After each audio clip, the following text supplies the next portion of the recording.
그곳은 그 당시의 도시였고 그리고 살기 좋은 장소였고 문명이 꽃을 피는 그러한 장소였습니다. 인간적으로 보면 떠날 이유가 없는 장소였습니다. 편안했고 살만했고. 그런데 하나님이 말씀하십니다. 너의 고향 친척 아비집을 떠나 내가 너에게 지시하는 땅으로 가라. 아브라함의 나이 75세였습니다.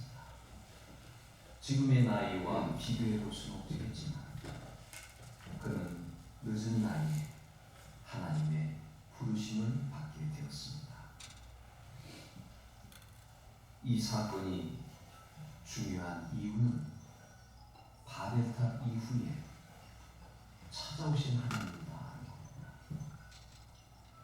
하나님은 한 인간을 만나고 그 인간을 통하여서 뭔가 일을 이루시기 위한 그런 준비를 하고 계시는 것입니다.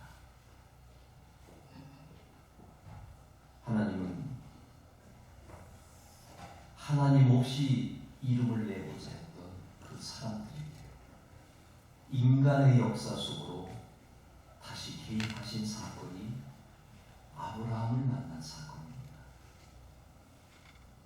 하나님은 그 시작을 한 사람으로부터 시작하게 됩니다.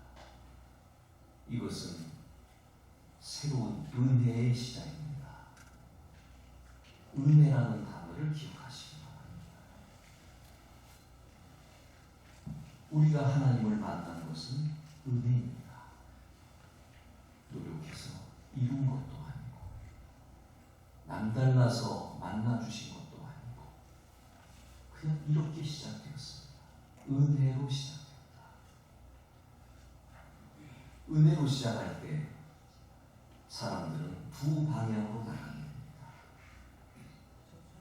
사람으로 비교해보면 어린아이가 있는데 사랑을 많이 받았습니다. 그 사랑을 받을 때 두 방향으로 나가는 것과 같습니다.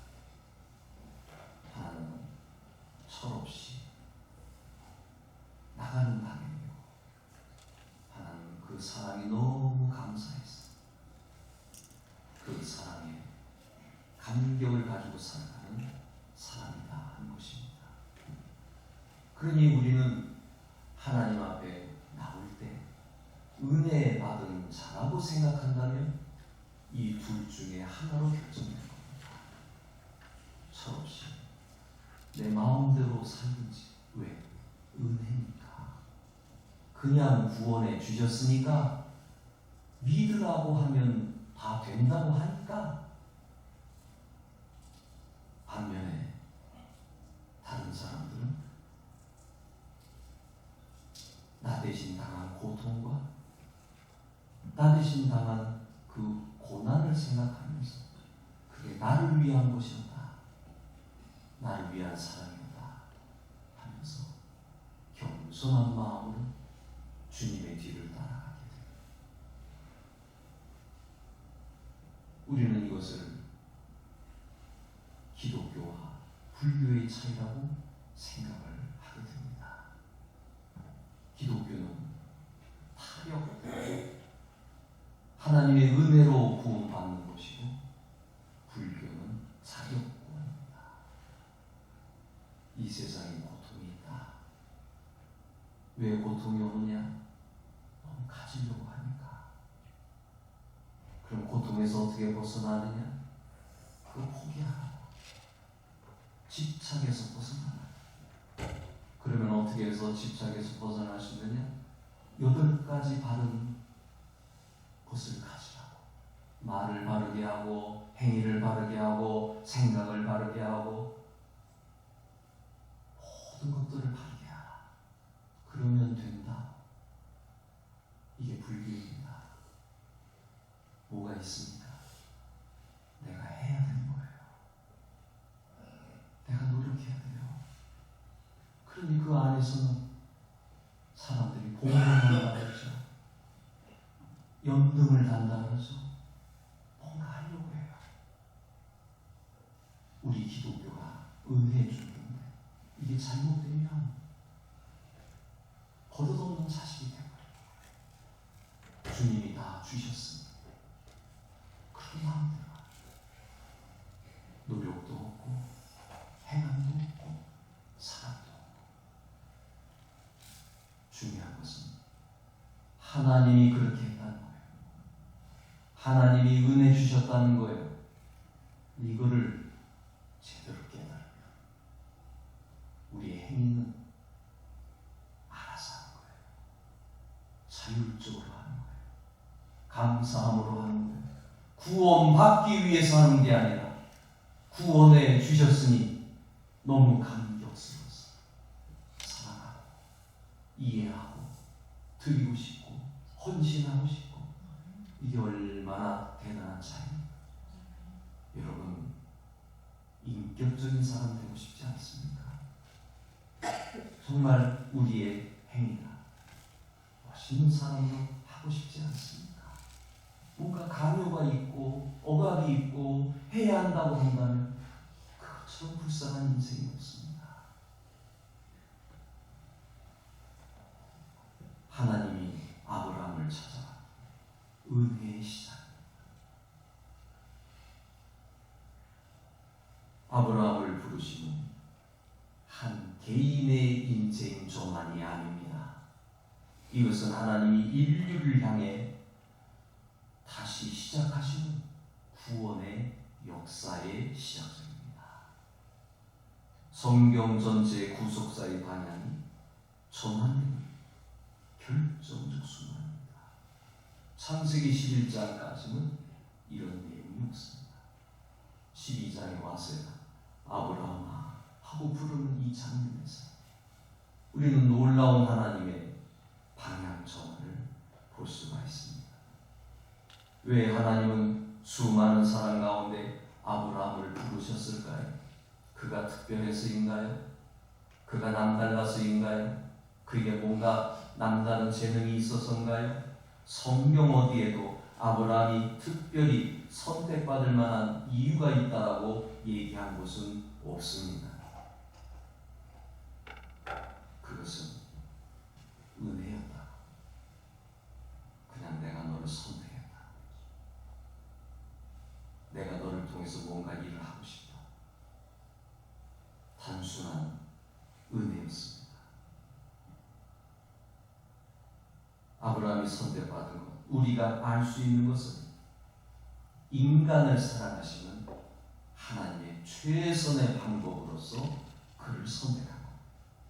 한 개인으로 끝나는 것이 아니라 그를 통해 뭔가 일을 만들기 위한 하나님의 계획이 있었던 것입니다. 하나님은 누군가를 배제시키기 위해서 누군가를 선택한 것이 아니라 하나님은 모든 사람을 포함시키기 위해서 한 사람을 선택한 것입니다. 제 얘기가 아닙니다. 오거스틴의 얘기입니다. 누구를 배제하고 누구를 선택하는 것이 아니라 모든 일을 포함시키기 위해서 한 사람을 선택하는 겁니다. 여러분 개인적으로 그 생각 안 드십니까?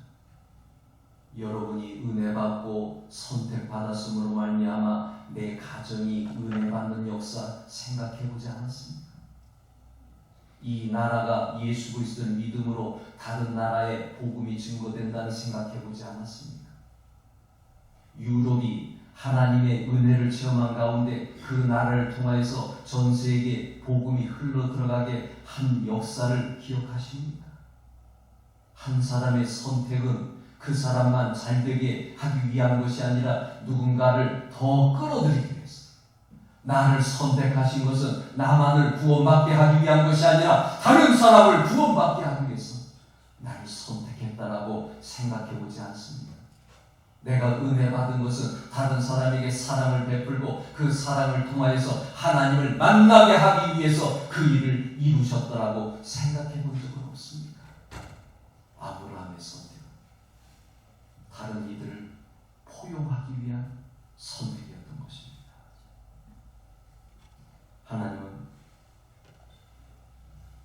우리가 합당하기 때문에 선택하시는 것이 아니라 우리를 선택하심으로 합당하게 만들어가. 아브라함이 완전하게 된 사람으로 선택된 것이 아니라 하나님은 그 사람을 통하여 일을 이루어 나가시고 아브라함을 완전하게 만들어 나가시고 오늘 설교의 끝부분에 이게 나옵니다. 우리의 선택 하나님이 만들도록 해야 돼. 나를 움직이게 해야 돼. 찾아오실 때마다 아멘 말씀하세요. 책망하실 때마다 내가 뭘 잘못했군요. 하나님 말씀에 나를 조종해 나가야 돼. 하나님은 한 사람을 부르심으로 전체 인류를 부르셨습니다. 이것은 저의 해석이 아닙니다. 성경학자들의 해석이고 지금까지 이 해석은 유효합니다. 한 사람의 선택, 인류를 품으신 사건입니다. 오랜 시간이 걸렸습니다. 당장 이루어진 구원은 아니었겠지만 그렇게 하신 것은 다 이유가 있으실 것이라고 생각해야 합니다. 왜냐하면 모든 선한 것의 시작과 끝은 오직 하나님이 하신 겁니다. 우리의 생각은 길어봤자 100년 정도 생각하지만 우리 하나님은 영원하신 분이기 때문에 하나님이 이렇게 결정하신 것은 다 이유가 있을 것입니다. 우리의 생각으로 시간이 짧다. 왜 아브라함이냐? 어떻게 이렇게 긴 시간이 끝난 다음에야 예수 그리스도가 오셔야 하느냐? 우리 생각이죠. 우리는 하나님의 생각을 따라갈 수 없습니다. 창세기 12장의 부르심은 창세기 22장의 모리아 산으로 이어지게 됩니다. 그리고 모리아 산의 이 사건은 수백 년이 흐른 뒤에 갈보리 산으로 흘러가게 됩니다. 저수지는 물이 고입니다. 항상 고여 있습니다. 비가 오지 않으면 말라버립니다. 그러나 강물은 알프스 산에서 흘러내려오는 물 흐르고 흐르는 가운데 계속 흘러가게 됩니다. 아브라함의 선택은 저수지가 아닙니다. 강물입니다. 그를 통해서 뭔가 흘러가게 하기 위한 역사, 그 역사를 하나님이 준비하셨던 것입니다. 갈대아 우리에서 하나님은 아브라함에게 세 가지 약속을 하십니다. 큰 민족을 이루겠다. 아브라함을 통해 하나님의 백성을 만들겠다는 거예요. 하나님의 백성을 만들고 그 백성을 통해 하나님을 계시하시고 결국 그 계보를 따라 구원의 역사를 이루시겠다는 겁니다.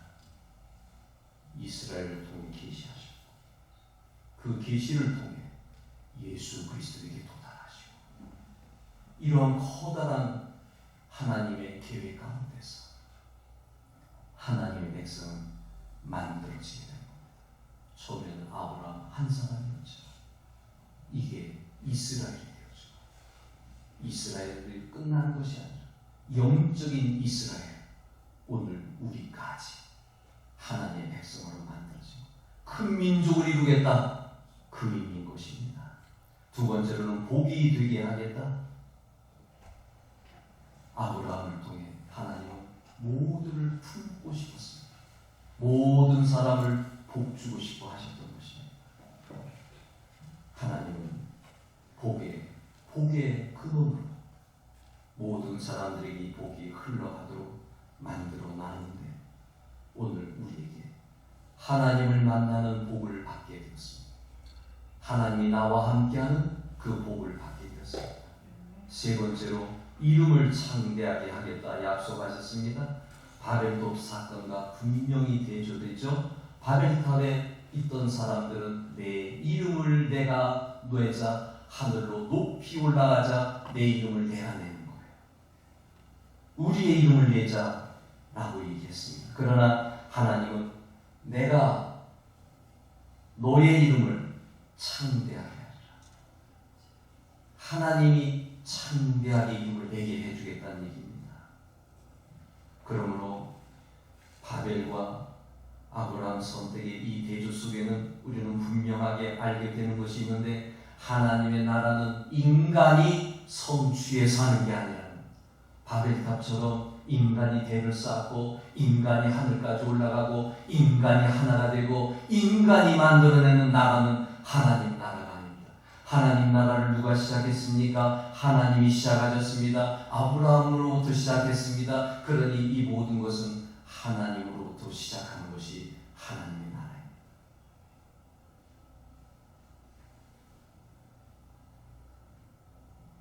이 대조 속에서 하나님은 하나님의 약속 가운데 이루어지는 것을 봅니다. 세 가지 약속을 하셨죠.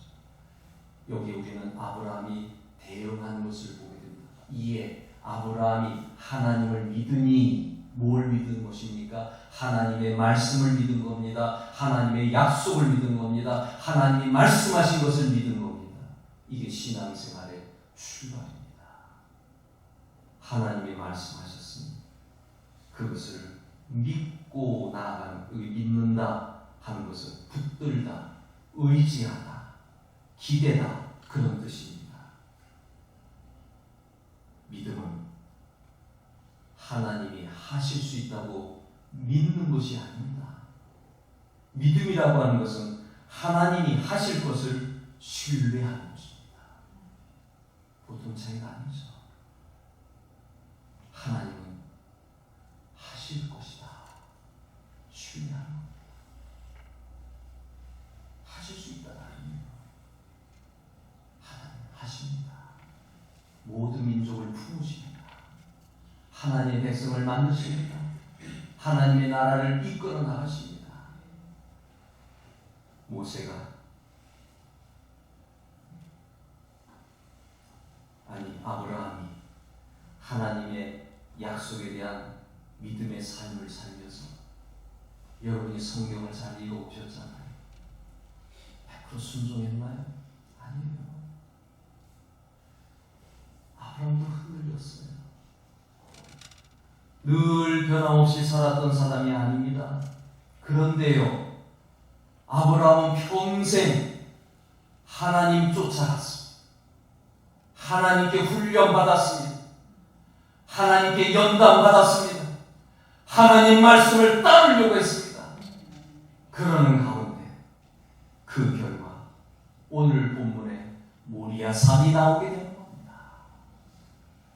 이건 아브라함이 첫 번째 부름받는 가운데 나온 이야기가 아닙니다. 아브라함이 하나님과 함께 평생을 살아가는 가운데 그 끝자락에 나오는 얘기입니다.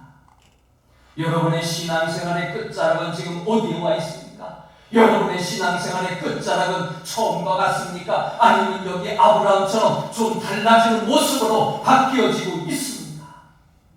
하나님은 우리에게 처음에 은혜를 부어주셨습니다. 그 은혜의 자리에서 시작하게 하셨습니다. 그 은혜의 자리에서 우리는 아브라함처럼 시작을 했습니다. 아브라함의 끝은 이제 이렇다라고 얘기할 것인데, 여러분의 끝은 어떻게 될 것입니까? 여러분은 하나님과 함께 살아가는 가운데 이렇게 믿음의 사람으로, 아브라함이 여호와를 믿으니 믿음의 사람으로 하나님을 붙잡고 하나님을 의지하고 하나님을 기대며 하나님께 적극적으로 의지하면서 여러분의 인생은 살아왔습니까? 하나님은 우리에게 원하는 것 아니에요. 그냥 은혜 주시기를 원하고 그 은혜 속에서 정말 하나님 붙잡고 하나님을 의지하고 믿음의 사람으로 살아가기를 원하는 것이 하나님이 원하는 거예요. 무엇을 요구하지 않습니다. 무엇을 더 달라고 하지 않습니다. 무엇을 더 바치라고 얘기하지 않습니다. 무엇을 더 희생하라고 얘기하지 않습니다. 우리의 희생은 사랑하니까, 하나님이 나에게 주신 사랑이 너무 크니까 그냥 하는 것이고, 하나님이 원하는 것은 어떤 희생을 원하는 것이 아니라고 하는 것입니다. 성도야, 우리는 오늘 말씀을 들으면서 정말 깊이 깨달아야 할 것입니다. 아브라함은 평생 하나님에 대한 믿음 훈련을 받았고 그 결과 모리아산에서 그 믿음을 보여줍니다. 그 믿음을 보여줍니다. 모든 영광 하나님께, 주님만 바라보면서 모든 거 하나님이 하셨습니다. 하나님이 나를 이렇게 하셨습니다. 하나님이 정의롭습니다.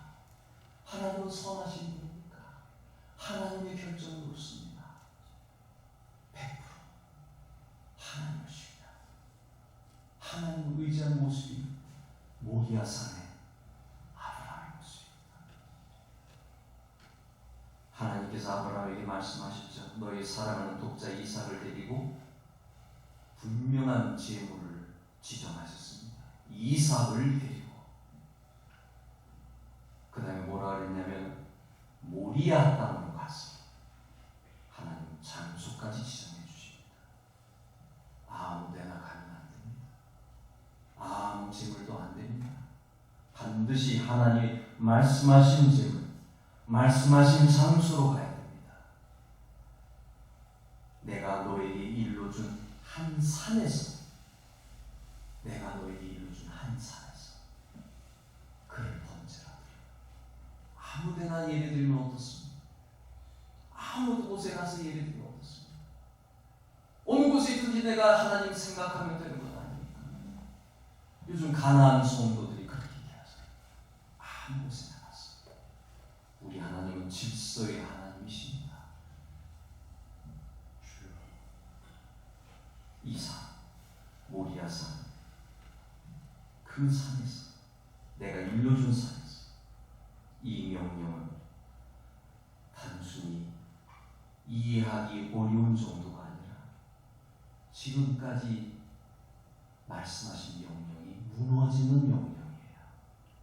세 가지 약속을 하셨는데 그 약속의 중심에 이삭이 있습니다. 이삭이 죽으면 끝나는 거예요. 흘러가야 돼요. 아브라함이 이삭을 낳고 이삭이 야곱을 낳고 야곱이 나가잖아요. 흘러 나가잖아요. 근데 그 중요한 이삭이 죽으면 하나님의 말씀은 다 헛된 것이 되는 거예요.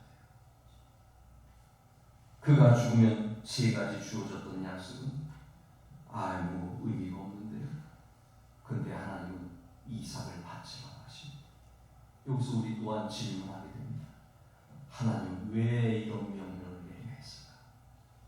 이삭을 내가 지시하는 산 그곳에 가서 번제로 바치라. 시험하고 하나님이 아브라함을 시험하고 여러분이 잘 아셔야 될 게 오늘 본문에 나오는 시험이라는 이 단어는 계시의 사건으로 우리는 봐야 됩니다. 하나님이 이 일을 이루기 위해서 이 일을 만들어 나간 사건입니다. 시험하다는 단어는 드러내다라는 의미로 오늘 본문을 쓰여지게 됩니다.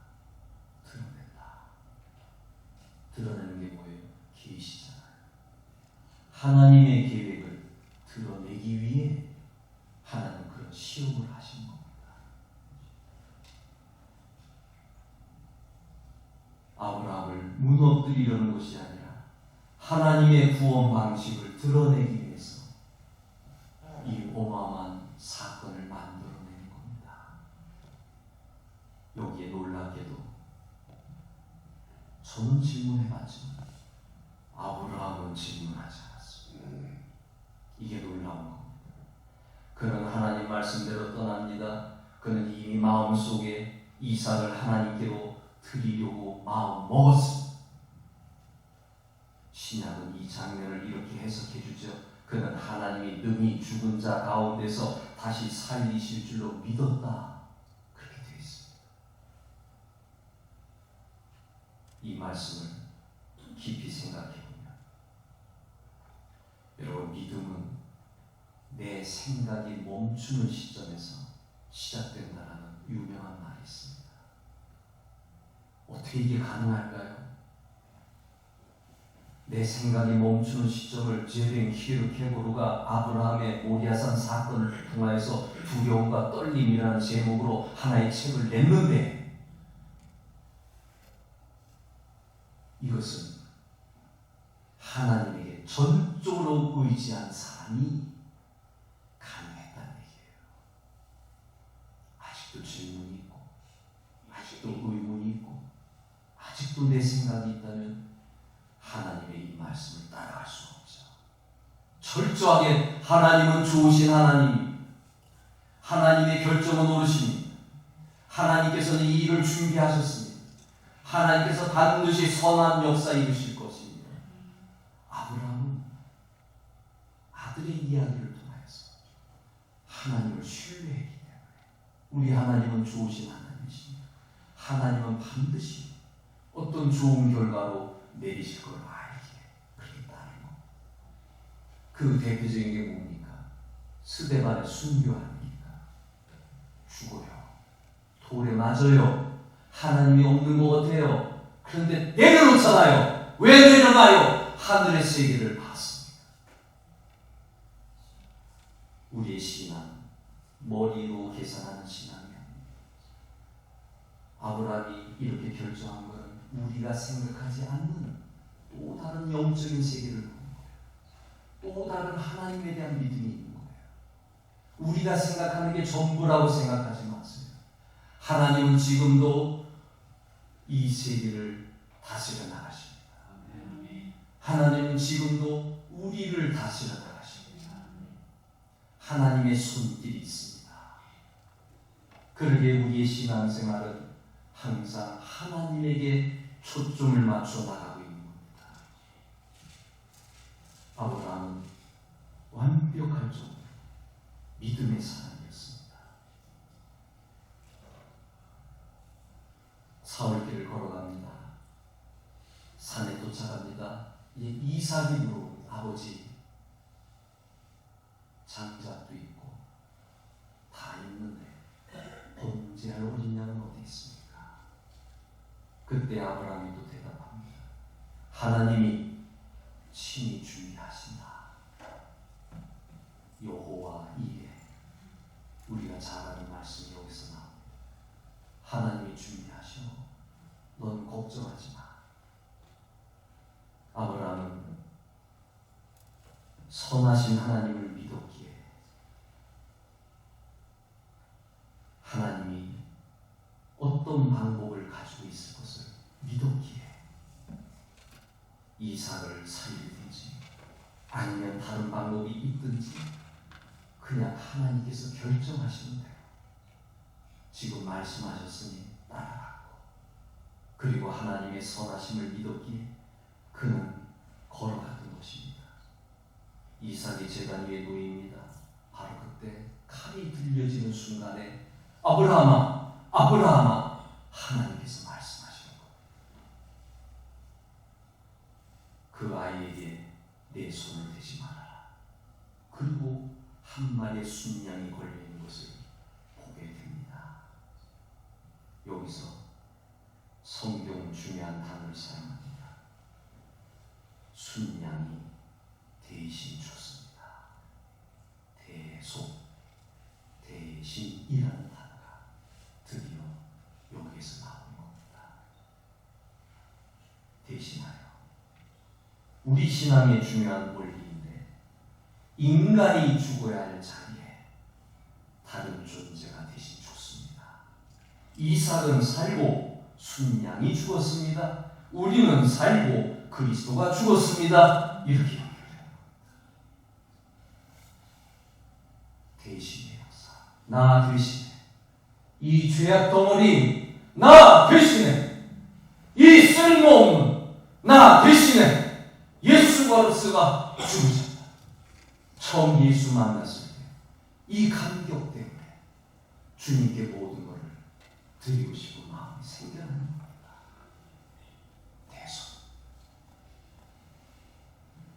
아브라함은 경험하고 이삭도 경험합니다.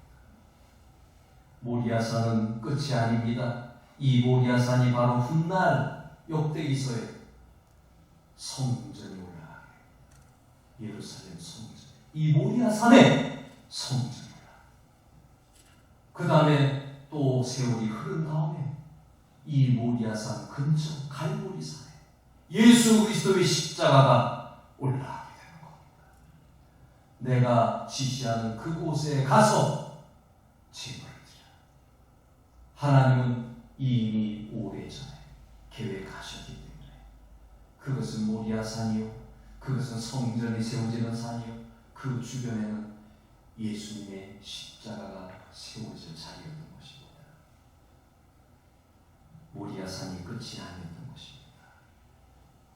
이삭이 나무를 지고 갔듯이 그리스도는 십자가를 지고 가셨습니다. 오거스틴이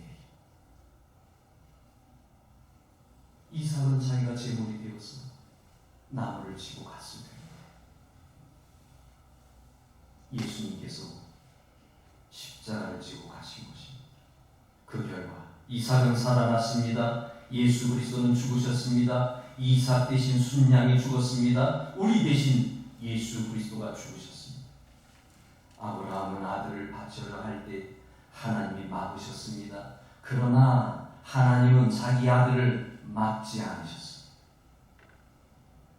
하나님은 자기 아들을 아끼지 않았습니다. 제가 이렇게 확신 있게 얘기할 수 있는 것입니다. 요즘 힌두교를 보고 불교를 보고 이슬람교를 보는 가운데, 그 책들을 보는 가운데 우리 기독교가 확연히 다르다. 은혜의 종류인데 그냥 주신 건데, 이 그냥 주신 것이, 이걸 받은 사람이 두 종류라는 게 너무 마음이 아픈 거예요. 버릇이 없든지 아니면 너무 감사해서 사랑의 삶을 살았지. 이 두 갈래 길이 너무 확연하다. 그래서 한편으로 불교는 그걸 사성제 8종으로 하는 거예요. 차라리 이렇게 해 하는 게 더 편하다는 생각이 들어요. 다 좋은 일이에요. 왜 고난이 와? 너무 가지려고 하니까, 너무 집착하니까. 어떻게 고통을 없애?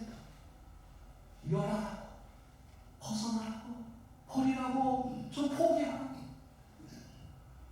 그러면 열반에 이르게 된다. 열반에 이르면 말도 잘해야 되고, 생각도 잘해야 되고, 행동도 잘해야 되고, 다른 사람에게 잘해야 돼요. 나 이렇게 가르쳤으면 좋을 것 같아요. 나 자신도.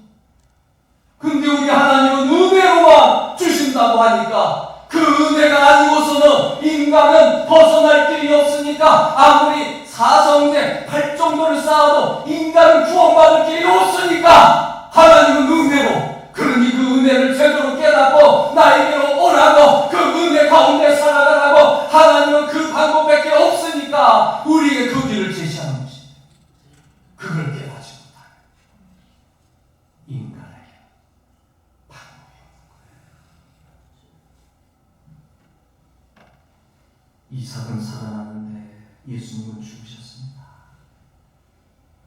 우리는 깨닫게 됩니다. 모리아산에서 하나님이 보여주신 것은 인간의 헌신이 아니라 하나님의 준비하심이었습니다. 아브라함의 신앙이 아닙니다. 아브라함의 헌신이 아닙니다. 아들까지 아끼지 않는 그 헌신이 아닙니다. 모리아산, 하나님의 준비하심. 지금도 마찬가지입니다. 주님은 준비하시는 가운데 나에게로 오라고 말씀하십니다. 십자가 아래로 오라고 말씀하십니다. 그리고 너희의 무거운 짐을 내려놓으라고 하십니다. 그 무거운 짐을 내려놓는 가운데 너희들이 자유하라고 말씀하십니다. 이거는 선물인데, 이거는 공짜인데, 이렇게 좋은 것이 십자가 아래에 있는데 사람들은 발견하지를 못하고 있습니다. 우리가 드린 것이 아닙니다. 하나님이 들으신 것입니다. 우리가 올라간 것이 아닙니다. 하나님이 내려오신 것입니다. 우리가 준비한 것이 아닙니다. 하나님이 이미 준비하신 것입니다. 그래서 아브라함은 그곳에 이름을 부릅니다. 여호와 이레, 여호와께서 준비하셨다라고 말씀하십니다. 이것은 인류를 향한 선언입니다. 다 이뤘다. 내가 다 준비해놨다. 나에게로 와라. 와서 돈 없이 값 없이 젖과 꿀을 먹어라. 와서 값 없이 은혜를 받아라. 이 하나님의 은혜가 너무 크시기에 뒤따라가기가 어려울 때가 많습니다. 저는 목사로서 그렇습니다. 우리 하나님의 방법은 그것입니다. 기다리시고 인내하시고 또 용서하시고 또 기다리시고 그 모습 속에서 우리는 나에게 적용할 땐 좋은데 다른 사람에게 적용할 때는 이게 힘들다는 것입니다. 이제 모든 흐름이 하나로 연결되는 것을 볼 것입니다. 아브라함의 부르심은 개인의 이야기가 아니었습니다. 모리아산도 개인의 시험이 아니었습니다. 이 모든 것은 인류를 향한 하나님의 구원 계획이었습니다. 그리고 그 중심에는 예수 그리스도가 계십니다. 목마른 자들아 다 내게로 와라. 내가 내게 와서 갈증을 해주리라. 여러분 오늘 어떤 마음으로 이 자리에 왔습니까? 예수님의 은혜 받고자 나왔습니다. 잘 오셨습니다. 예수님께 사랑받아야죠. 예수님께 은혜 받아야죠. 예수님께 축복받아야죠. 제일 좋은 것입니다. 말씀을 마무리합니다. 오순 고난주간이 이제 다음 주에 오는데 종료주일에